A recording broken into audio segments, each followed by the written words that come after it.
কোটা বিরোধী আন্দোলনের চতুর্থ দিনের মতো বাংলা ব্লকেড কর্মসূচি পালন করছে শিক্ষার্থীরা। রাজধানী সহ দেশের বিভিন্ন বিশ্ববিদ্যালয়ে দুপুরের পর থেকেই জড়ো হতে শুরু করেছেন তারা।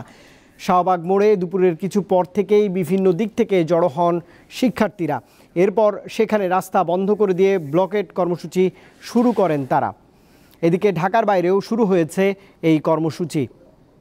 কুমিল্লা ও সাভারের রাস্তা বন্ধ করে আন্দোলন শুরু করেছেন শিক্ষার্থীরা। জাহাঙ্গীরনগর বিশ্ববিদ্যালয়ের শিক্ষার্থীরা বিশ্ববিদ্যালয়ের প্রধান ফটকের সামনে রাস্তা বন্ধ করে দিয়েছে।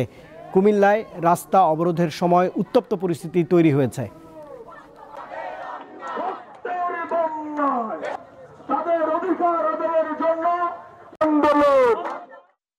আমাদের দাবিটা আসলে নির্বাহী বিভাগের কাছে যেন একটা আইন করে এই কোটাটাকে ন্যূনতম পর্যায়ে নিয়ে আসে। মানবিক কারণে যদি দেখা হয় তাহলে প্রতিবন্ধী করে থাকতে পারে, কিন্তু তারও আমরা ডিসাইড করতে পারি যে আসলে কতটুকু থাকা উচিত। আদালত এক মাসের স্থগিতাদেশ দিয়েছেন, কিন্তু এটি আসলে তাদের সিদ্ধান্ত। আমরা মনে করি যে এই সিদ্ধান্তটি আসলে তারা নিয়েছেন আমাদের আন্দোলনকে স্তম্ভিত করার জন্য।